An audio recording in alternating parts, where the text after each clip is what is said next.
Meenakshi YouTube channel చూస్తున్న వారందరికీ ధన్యవాదములు.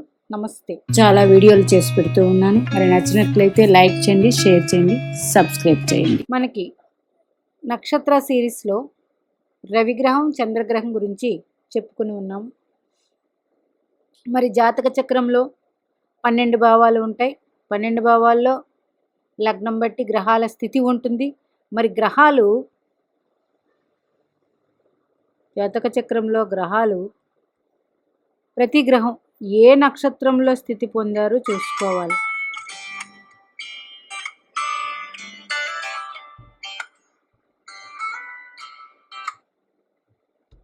ఏ నక్షత్రంలో స్థితి పొందారు చూడాలి. ఆ నక్షత్రాధిపతి ఈ కుజగ్రహానికి ఏమి ఇస్తూ ఉన్నారు లగ్నం బట్టి. రాస్యాధిపతి ఒక గ్రహం స్థితి పొందిన రాస్యాధిపతి ముఖ్యమైన పాత్ర వహిస్తాడు. మరి నక్షత్రం కూడా ముఖ్యమైన పాత్ర వహిస్తాడు. మరి కుజగ్రహం అంటేనే ధైర్య సాహసాలు, అంటే 3వ భావానికి 6వ భావానికి కారకుడైన కుజగ్రహం జన్మలగ్నం నుంచి 3, 6 భావాలకి కారకుడు. ప్రతి గ్రహానికి కారకాలు ఉన్నాయి కదా. గురుడికి 2, 5, 9, 11 భావాలు ఆధీనంలో ఉంటాయి. కుజుడు అనేది ఆధీనంలో 3, 6. అట్లాగే మేషరాశి అగ్నితత్వం, వృశ్చిక రాశి జలతత్వం. మేషరాశి అగ్నితత్వం, అదే కుజుడికి ఒక జలం ఒక అగ్ని కూడా వచ్చింది. మరి అదే జలతత్వంలో కూడా నీచ పొందుతాడు. మరి నక్షత్రాలు మృగశిర, చిత్త, ధనిష్ట ఇవి భూవాయుతత్వాల్లో ఉంటాయి. ఈ 2 నక్షత్రాలు ఇవి భూతత్వం వాయుతత్వంలో ఉంటాయి ఈ నక్షత్రాలు. మరి కుజుడు భూమికారకుడు. కుజగ్రహం బాగున్నవారు మంచి వ్యవసాయ భూములు అట్లాగే పెద్ద పెద్ద ఫ్యాక్టరీలు అట్లాగే వైద్య వృత్తుల్లో కూడా రాణిస్తారు. మరి రవిగ్రహం నక్షత్రాలు ఏంటి? కృత్తిక, ఉత్తరాషాఢ. రవిగ్రహ నక్షత్రాలు కృత్తిక, ఉత్తరాషాఢ. కృత్తిక అగ్నితత్వంలో ఉంటుంది, భూతత్వంలో ఉంటుంది. ఉత్తర అగ్నితత్వంలో ఉంటుంది, భూతత్వంలో ఉంటుంది. ఉత్తరాషాఢ అగ్నితత్వంలోనే ఉంటుంది, భూతత్వంలోనే ఉంటుంది. అంటే అగ్నితత్వపు రాశులు 3 కూడా మేషం, ధనస్సు, సింహరాశి. మేషం, ధనస్సు, సింహరాశి ఏవి అగ్నితత్వపు రాశులు. మేషం, ధనస్సు, సింహరాశి అగ్నితత్వపు రాశులు. కుజుడు అగ్నితత్వపు రాశుల్లో రవి నక్షత్రాల్లో ఉంటే వీళ్ళు చాలా ఫోర్స్ఫుల్గా ఉంటారు. ఈ వ్యక్తులు చాలా ఫోర్స్ఫుల్గా ఉంటారు, సాహసం కూడా ఎక్కువే. భూతత్వంలో ఉంటే వృషభం, కన్య, మకరం. మరి మకరంలోనే కుజుడు ఉచ్చు పొందుతాడు. కొంచెం ఫోర్స్ అనేది తక్కువ ఉంటుంది, అంతే తప్ప ప్రాబ్లం లేదు. భూతత్వం, భూమికారకుడు, భూమిపుత్రుడు కుజుడు. భూమి మీద ఉంటాడు కాబట్టి ఆయన నిదానంగా నింపాదిగా ఉంటాడు. అదే అగ్నితత్వంలో ఈ నక్షత్రాల్లో ఉంటే చాలా ఫోర్స్ఫుల్గా ఉంటారు. ఇలాంటి వాళ్ళని జాగ్రత్తగా చూసుకోవాలి, గొడవలకి వాటికి వెళ్లకుండా. కుజుడు అంటే మరి ఒక భావం ధైర్య సాహసాలు అయితే, ఒక భావం మరి శత్రు రుణ రోగ స్థానమే. మరి అందుకును అక్కడికి అయిపోయింది. చంద్ర నక్షత్రాలు రోహిణి, హస్త, శ్రవణం. మరి కుజుడు అగ్నితత్వపు గలవాడు, చంద్రుడు నీరు, ప్రశాంతం. ఇందులో ఉంటే కుజుడు అంత ఫేవరబుల్గా ఉండడు, స్లోగా ఉంటాడు. మరి కుజుడు కుజ నక్షత్రాల్లోనే ఉంటే మంచిదే. మరి కుజుడు బుధ నక్షత్రాల్లో ఉంటే అంటే ఆశ్లేష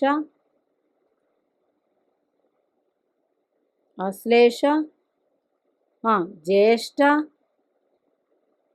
రేవతి, ఇది జలరాశులు. ఇందాకే చెప్పుకున్నాం, జలరాశుల్లో కుజునికి బలం ఉండదు. అందులోని బుధ నక్షత్రాలు కుజు బుధులు మిత్రులు కారు. బుధుడు అంటే డ్యూయల్ నేచర్, బుధుడు అంటే డ్యూయల్ నేచర్ కాబట్టి డ్యూయల్ నేచర్తో ఉంటారు. కొంచెం ఇబ్బంది అనేది ఉంటుంది. వీళ్ళ ఆలోచనలు కూడా ద్వంద్వ స్వభావంతో కలిగి ఉంటే జాగ్రత్తగా ఉండాలి. మరి కుజుడు గురు నక్షత్రాల్లో ఉంటే మనం చాలా వీడియోల్లో చెప్పుకున్నాం. గురుపాలిత గ్రహాలకి చాలా ఫేవరబుల్గా ఉంటారు. శనిపాలిత గ్రహాలకి చాలా ఫేవరబుల్గా ఉంటారు. గురు నక్షత్రాలు ఏంటి? పునర్వసు, విశాఖ, పూర్వభద్ర. ఇవి కూడా జలతత్వం, వాయుతత్వంలో ఉంటాయి. వాయుతత్వంలో ఉన్న గురు నక్షత్రాలు చాలా ఫేవరబుల్గా ఉంటాయి. ధైర్యం ఎక్కువ, జ్ఞానం కూడా ఎక్కువే. వీటితో వీరు చాలా జయిస్తారు. చాలా రకాల మల్టీ టాలెంటెడ్ పర్సన్గా ఉంటారు వీళ్ళు. Multi talent persons. కుజగ్రహం శుక్ర నక్షత్రాలు. మరి ఈయన దేవతల గురువు, ఈయన దైత్య గురువు. శుక్ర నక్షత్రాలు అంటే ఎందులో వస్తాయి? శుక్ర నక్షత్రాలు అగ్నితత్వపు రాశుల్లో వస్తాయి. కరెక్టే, అగ్నితత్వపు రాశుల్లో వస్తాయి. పుబ్బ, భరణి, పుబ్బ, పూర్వాషాఢ రాశులు కాబట్టి కుజుడు శుక్ర నక్షత్రాల్లో ఉంటే చాలా ఫ్యాషనబుల్గా ఉంటారు వీరు, ఆకర్షణీయంగా. కుజుడు శని నక్షత్రాల్లో ఉంటే ఇది పుష్యమి,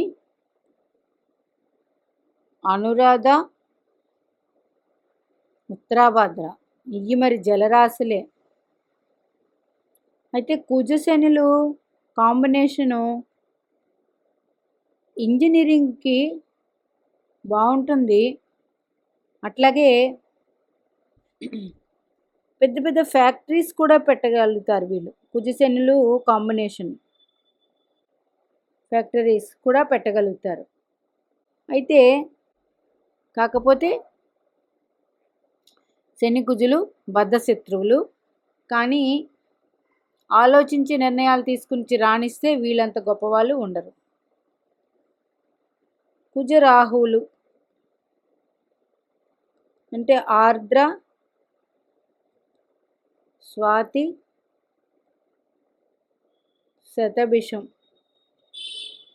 ఇందులో ఉంటే చాలా, ఇందాక ఫోర్స్ఫుల్ చెప్పాం కదా,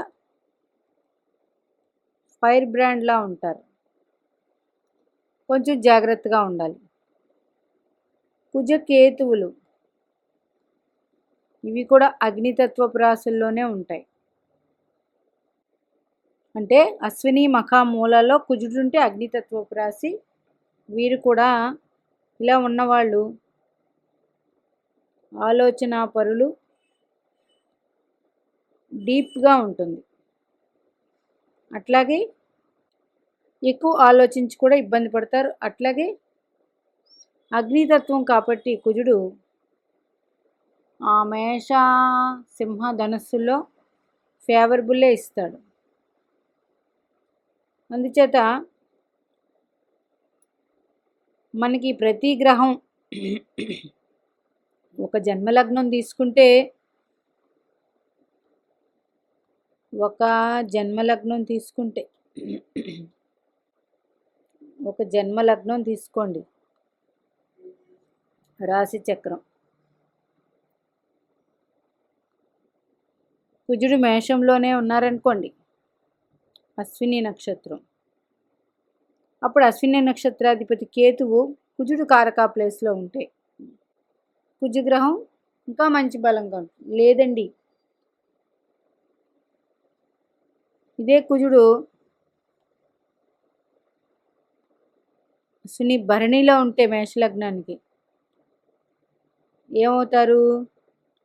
ద్వితీయాధిపతి సప్తమాధిపతి, ఆ ఫలితాలు అందుకుంటారు. మరి అదే కుజుడు ఒకవేళ మిథునంలో పునర్వసులో ఉంటే మీకు కానీ గురు నక్షత్రం, ఇది లగ్నాధిపతి అయితే లగ్నాధిపతి నక్షత్రంలో కుజుడు స్థితి చాలా ధైర్య సాహసాలు ఎక్కువ, వీరికి వీరే సొంతంగా నిర్ణయాలు తీసుకోగలరు, అతి జ్ఞానవంతంతో ఇట్లా ఉంటాయి. లగ్నాధిపతి అయ్యి లగ్నాధిపతి నక్షత్రంలో కుజుడు ఉంటే ధనుసు లగ్నం అంటే 1 2 3 4 5 పంచమాధిపతి కూడా అయ్యాడు. ఎవరు? కుజుడు. పూర్వపుణ్యం కూడా ఉంటుంది. ఇట్లాగా ఆ భావాలు, ఆ భావ ఫలితాలు ఆయన ఉన్న దాన్ని బట్టి కూడా చాలా చాలా రకాలుగా మనకి మారిపోతూ ఉంటుంది. అందుచేత ప్రతి గ్రహము ఎలా స్థితి పొందారు, ఏ నక్షత్రం, దాన్ని బట్టి ఆ గ్రహము, ప్రతి గ్రహము దాని ఫలితాలు దానికి డైరెక్ట్గా అందించదు. ఏ నక్షత్రంలో స్థితి పొందారో ఆ నక్షత్రాధిపతి బలం కూడా తీసుకుని అందిస్తుంది. అంటే స్వరాశుల్లో ఉన్నారు కదండి, సొంత రాశే కదా బలం ఉంటుంది, సొంత రాశే బలం ఉంటుంది. అది 1 5 9 కోణాధిపతులు అయితే ఇంకా బలం, 4 7 10 అయితే ఓకే, 3 6 8 12 అయితే కొంచెం ఆలోచించాలి. ఇట్లా తీసుకోవాలి. ఏదైనా గ్రహం మనకి ఎలా అందిస్తుంది అనేది అన్నప్పుడు దశా సిస్టమ్ చూసినప్పుడు అదే ధనుస్సు లగ్నానికి కుజుడు పంచమాధిపతి వ్యయాధిపతి అయ్యారు. అంటే పంచమానికి గురుడు కారకుడు, వ్యయానికి శని భగవానుడు కారకుడు. అప్పుడు ఈ గురుడు శని మీ లగ్నానికి యోగకారకులు అయ్యి ఉంటే ఈ కుజుడు 100% మంచి లాభాన్ని అందిస్తారు. ఇలా తీసుకోండి. ప్రతిదీ మనం ఇలాగే తీసి చూసుకోవాలి దశా సిస్టమ్కి వెళ్ళినప్పుడు. దశానాథుడు స్వరాశిలో ఉన్నారు కదా, స్వరాశిలోనే ఉంటే వెరీ గుడ్. అది ఏ భావం, 12 భావాల్లో ఏ భావం అయినప్పటికీ వెరీ వెరీ గుడ్. కాకపోతే ఫలితాలు స్వనక్షత్రంలో ఎలాంటి లేటుగా ఉంటాయో స్వరాశిలో కూడా ఫలితాలు లేటుగానే ఉంటాయి. ఎందుకంటే సొంతం అనేటప్పటికి మనకి ఎవరికైనా బద్ధకం వచ్చేస్తుంది. గ్రహాలకు కూడా అంతే. మిత్ర రాశుల్లో ఉంటే మంచి ఫలితాలు, ఉచ్చ రాశిలో ఉంటే ఇంకా మంచి ఫలితాలు ఉంటాయి స్వరాశి కన్నా. అలాగే స్వనక్షత్రాల్లో ఉంటే కూడా అలాగే ఉంటాయి. మన సొంత ఇల్లు అనేటప్పటికి మనం ఎంత ధైర్యంగా ఏదైనా సరే ఎప్పుడొకప్పుడు చేసుకోవచ్చు అన్నట్టు ఉంటాం. మరి మన సొంత ఇల్లు కానప్పుడు ఆ ఇంటి యజమాని ఏమంటారో, ఇల్లుని ఎలా ఉంచాలో, ఇల్లుని ఎలా చూసుకోవాలో, అంటే ప్రతిదీ వాటర్ దగ్గర నుంచి అన్నీ ఆలోచించి వాడుకోవాల్సి వస్తుంది. అందుకే స్వరాశుల్లో ఉన్న గ్రహాలు కూడా ఫాస్ట్గా అయితే రిజల్ట్, వేరే మిత్ర రాశుల్లో ఉన్న గ్రహాలు అలా ఉన్నట్లయితే ఏమవుతాయి, పని చకచకా చేసుకుంటారు. మనం అంతే, ఇట్లా ఉంటుంది. మన సొంత ఇంట్లో ఉంటే ప్రశాంతంగా ఎప్పుడొకప్పుడు పని చేసుకోవచ్చు, ఎప్పుడొకప్పుడు వండుకోవచ్చు, ఎప్పుడొకప్పుడు తినచ్చు, ఇలా ఉంటాం. మరి వేరొకరి ఇంటికి వెళ్తే వాళ్ళ చెప్పు చేతుల్లో ఉండాల్సి వస్తుంది, రావాలి. ఎందుకంటే వాళ్ళ పద్ధతుల మీద మనం నడవాల్సి ఉంటుంది. అట్లాగా గ్రహాలకు కూడా స్వరాశి స్వనక్షత్రాలు అంటే మంచి చేస్తారు, చెడు చేయరు, లేట్ రిజల్ట్స్ ఉంటాయి. అలాగా ఈ కుజుడు ఏ ఏ నక్షత్రాల మీద ఉంటే, అంటే మనకి 27 నక్షత్రాలు, 27 నక్షత్రాలకి ఒక్కొక్క నక్షత్రానికి ఒక్కొక్క అధిపతి. అశ్విని మఖామూల కేతువు, భరణి పుబ్బ షడ శుక్రుడు, పునర్వసు విశాఖ ఉత్తర పూర్వభద్ర జలరాశులు. ఇట్లా అగ్నితత్వం, వాయుతత్వం, జలతత్వం వచ్చినప్పుడు గ్రహాల యొక్క క్వాలిటీస్ చేంజ్ అవుతాయి. అంతే కదా. మనం మన ఇంట్లో ఉన్నప్పుడు ఏ క్వాలిటీతో ఉంటాం, మనం ఎదుటివారి ఇంటికి వెళ్ళినప్పుడు ఎట్లాగా ప్రవర్తిస్తాము అనేది కూడా ఒక మనిషికి ఎంత జ్ఞానం ఉండి ఎంత ప్రవర్తించి ఎంత ముఖ్యమో గ్రహాలకు కూడా అంతే. గురుపాలిత గ్రహాలు గురుపాలిత రాశుల్లో ఉంటే వాళ్ళు కంఫర్ట్గా ఉంటారు. శనిపాలిత గ్రహాలు శనిపాలిత రాశుల్లో ఉంటే వాళ్ళు కంఫర్ట్గా ఉంటారు. అటు నుంచి ఇటు నుంచి అయ్యి ఒకవేళ శత్రువులైతే కొంచెం ఇబ్బంది ఆ జాతకానికి ఏర్పడుతుంది. అందుచేత ప్రతి వీడియోలో చెప్తున్నాను, ఇప్పుడు నక్షత్రాలు మనకి ఏ గ్రహాల్లో ఉంటే ఎలాంటి ఫలితాలు అందిస్తూ ఉంటారని.